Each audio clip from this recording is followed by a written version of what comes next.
Hey there, and welcome to That's Audacious, where we share entrepreneurial stories from amazing leaders to inspire and motivate you to be bold, brave, and audacious. I'm your host, Lauren Clemett, the brand navigator, here to share stories that will make you say, well, that's audacious. Hello and welcome to the That's Audacious podcast. We have the fabulous Katrina Sawa with us today. Katrina is a sought-after business coach, an international speaker, but more importantly, she's a book publisher. What she doesn't know about publishing and marketing books is not worth knowing. And she has a very direct and inspirational way of talking to people about not just writing a book, but how do you get it out there and having the confidence to take it to the next level. She's got over 25 years of experience in helping thousands of business owners to level up their confidence and get their pricing right, simplify their marketing, and automate everything. Wouldn't that be cool if you could just have your book selling on autopilot, if you could have your thought leadership out there? She's guided over 150 entrepreneurs through the process of becoming a published author, using books as a powerful tool to boost their visibility, their credibility, and their business. Now, you can see exactly why Katrina's on the That's Audacious podcast, because that's what we're all about. Katrina, thank you so much for being here today. Can you introduce yourself and tell us a little bit, why books? What got you into books? Did you always love books? What was the reason behind it? Oh my God, this is so funny. You're going to die. So I never wanted to be an author. First of all, I don't even like to read. Okay. I don't really like to read. I don't read. I like to listen. I like to listen to speakers and go to conferences and gain info that way. I do read, but people always ask me, like, what's your favorite book to read? And I'm like, my own book. Like, because I wrote about what I needed the most, right? And the lessons that I learned. And I'm frankly still need to keep reminding myself of the same lesson. But when I first became a business owner, I was like, and people started writing books. I'm like, why do I want to sell a $20 thing when I can sell a $200 thing, a $2,000 thing, or a $20,000 thing? That didn't compute in my marketing and sales brain until I saw people getting on stages more and on TV with their books. And I'm like, oh, use it as a marketing tool. I got it. Okay. Sign me up.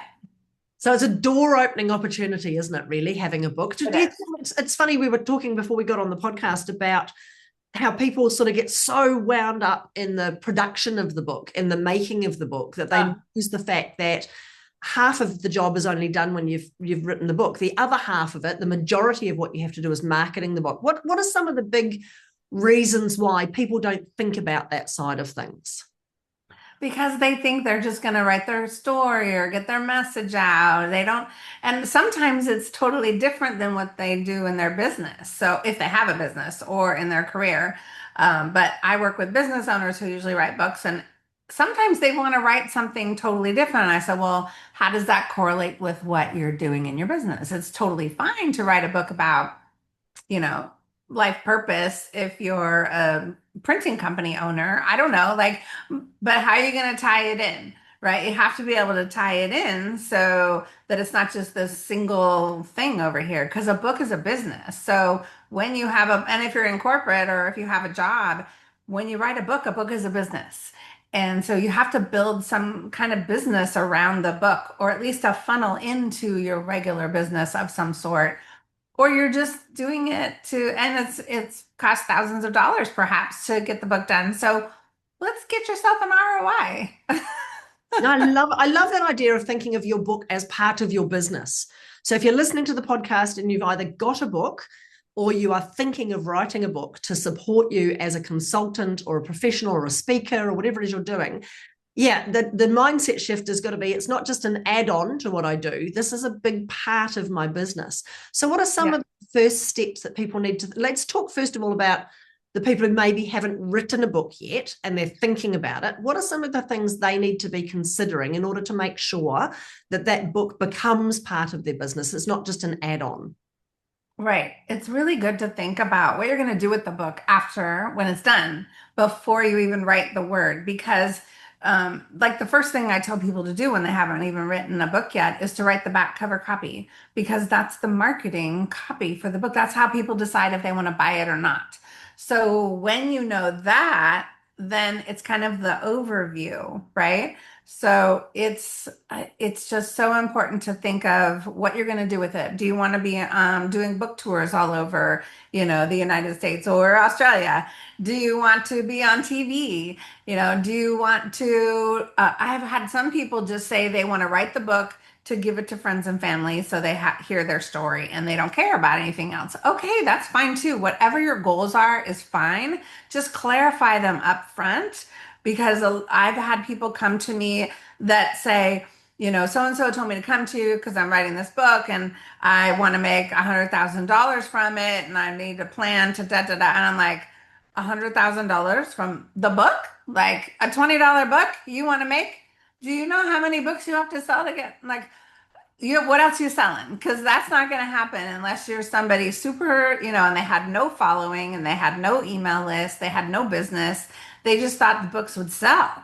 And I'm like, no, they're not going to sell unless you market them or you get picked up by some big publisher, you know, which is very rare these days. Just saying.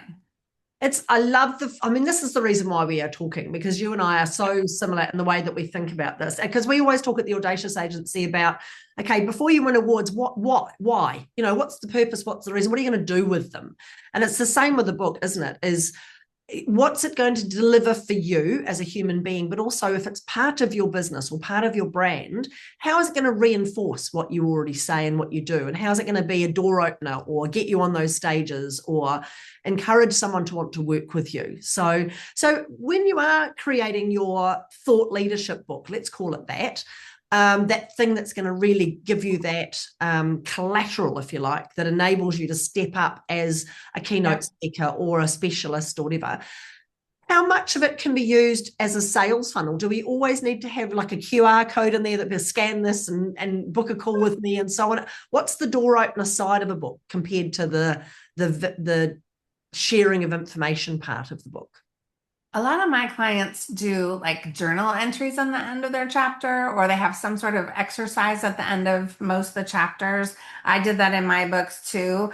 So that kind of like there was always something that they had to go download to look at because it's too big or too much to put in a book, right? So if you can, I even had a client just recently do a workbook that went with the book. She was originally planning on putting all of it into the book, and there was so much workbook that it really wasn't going to be a book anymore. And it was going to be like 500 pages. And I'm like, nobody wants to read a 500-page book.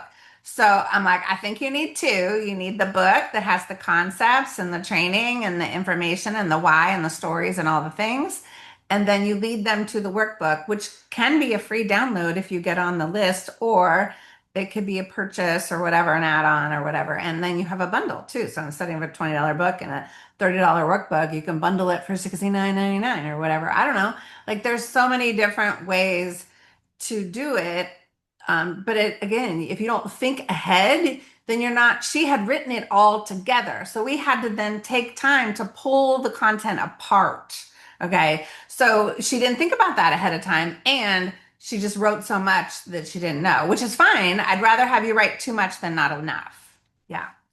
There's an example. There's a lot of light bulb moments going off because my book, which I wrote for my speaking business, Brand True North, if I look at this, it's 292 pages long. And it's awesome because I sell them a lot when I speak. Often I sell, books at events and people will be lined up out the door to get hold of my book and all the rest of it. Yeah. But if you think about it as a business point of view, it probably, if I wanted this to be just a business book that I sent out to someone to introduce myself to be a keynote speaker on their stage, it probably should be like a 150-page book because every time I print this, it's quite expensive. Yeah. I don't want to read that. And it's expensive. Yeah. Exactly. So if you're listening to this and you're thinking, oh my goodness, okay, that idea that I've had for a book, I now need to think about how could it be a little sample size to give someone a taste of what I'm like. This is a workbook. Look at these size books. This one's a tiny little square about LinkedIn tips, 52 tips. And this one's just like a little booklet. I mean, and this, so dyslexia. So like you can do little, because when you do a media kit, you need to send your book, right? So don't make it so fat that, it's $20 to print or ship. and and you're sending it out blindly, because I probably give more copies of my book away than I sell, honestly. Do you know why? Because people freaking hire me once they read my book, Yeah. especially the loved one, you know. I get a lot of people that don't charge enough what they're worth. And so the Love Yourself Successful book is the book that helps them with their worth and their confidence to charge more and go after more, and they deserve to have bigger goals and yada yada. And Yeah. so, and this is the book that I read most often too, but it's it's this book that makes people hire me in the coaching so I can make tens of thousands of dollars when someone has this book. So I don't care if I give it away. What did it cost me? $3.50 on Amazon, right? I mean, like, I give them to clients, they're bonus gifts. Some people are so concerned with selling it at regular price plus tax and shipping that you're just blowing it because you're not thinking of the grand picture of what you can get out of it when someone does read your book. Yeah, absolutely. So if you're listening to this and you've either got a book and you're sitting there going, oh my goodness, I wish I'd known this information before I started. Really, it's not too late, because I think also people can repurpose their existing IP, can't they? And as you say, they can go, okay, what out of this could be my little teaser book versus my workbook versus my series of books. And I know there's a lot of people, Dr. Stacey Ashley that I've worked with, she's got a series of books, so don't panic. It's just a case of thinking about your book more as a commercial enterprise, isn't it? Rather than just, Yeah. I want to write a book. Don't panic, because you can redo it too. So this was the first edition of my Jumpstart Your New Business Now, with the cover that I thought looked good because I come from the advertising world, and it was skinnier and it was just whatever I got. It was actually one of my online trainings that I transcribed and then revised to fit this book. So it's pretty much like a $4,000 program in a $20 book. But then a few years later, I was like, I don't like the cover anymore. I got more info to share. I don't really want a whole nother book. I'm just going to update it. So, I mean, I updated it. So now it's a second edition. So I second edition this one. I never did a book launch with this one because I didn't know what I didn't know back then. And so now I do. And now it's a best-selling author, international bestseller, because I did a book launch around it, and it's fatter and it's got much better cover. Like, it's just, so you can just, if you already printed, we can zhuzh it up a little bit. If we need to slap another cover, might not need it. I don't know. But most people who do their own covers should not. Like you say. I've seen some pretty bad ones out there, absolutely. If you are listening to this podcast and you like what you're hearing, the That's Audacious podcast has loads of episodes, and you can find them on your favorite channel.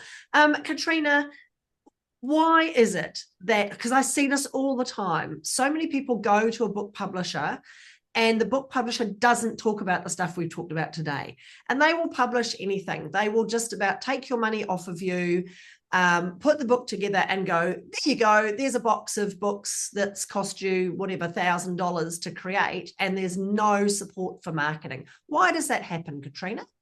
Because they're not marketers. They're not marketing and salespeople or business people. They are book publishers, and that's all they know. And they read books constantly. They don't necessarily take marketing and sales training. So I have a business coaching background. That's what I do primarily. This is my secondary business, which is actually turning into my primary. But I look at all the things. I look at all the sales, marketing. I look at your web pages, your landing pages, your everything, how you're positioning yourself, what you look like on social media, all your photos and videos and all the things, and how it all flows together with your book. If you get a publisher who doesn't think like that, I would run, because you're not going to get anywhere unless you also hire someone to do the business and publishing or business and marketing stuff around the book. Because yeah, my first book, I spent 6,000 and no coaching whatsoever, but I got a book. Yay. And then thank God I knew how to market and sell. So I was fine because I knew what to do with it. I got on TV with it multiple times, but like $6,000 for just a book, and that's it. Not even a box of books, frankly. I had to buy them extra. So it could be that. It could be, I've seen people charge 40 grand for a book contract, and maybe a little publicity with that, but nothing that's going to bring back the ROI of 40 grand. So just be careful. Yeah, I love it. If you are listening to this, and you know this is why I'm talking to Katrina, we speak the same language. This is why if you see somebody out there who has lots of books, they're on stage, they're selling their books, they're filling their consultancy, it's because they understand that the writing of the book and the creation of the book is only really a small percentage of what you have to do. Majority of it is marketing and promoting and positioning that book as your thought leadership funnel, your way of getting on stage and so on. And I have spoken to lots of speakers who've said to me, how do I use my book to? And it's like, you've got to market it and position yourself as the go-to. It might not get you specifically a speaking gig, but it will definitely get you on the main stage, and it'll definitely get you paid more because you're seen as an expert. And certainly winning awards for your book is another reason why you and I are talking, is it just levels you up, doesn't it? When you've got an organization, maybe a committee that's sitting there going, oh, who's the speaker for our conference this year? And they're comparing all of the different one sheets or media kits from different people. And they see that you've got a book, therefore there's evidence that you've got some IP. They see you've won awards for what you do. You've been interviewed on TV. You've done all these other things. Their estimation of what you can deliver on their stage just goes up, doesn't it? So marketing is all about positioning you as the expert in your space, isn't it, Katrina? I agree. Yeah. And you can't avoid it. And there's lots to learn in this marketplace. So don't just do one thing. You can't just like, okay, I'm going to go on TikTok and I'm just going to stay on TikTok. Okay, that's fine. But you're missing like all these other things. Like you should learn how to diversify a few areas that are pertinent to what you do.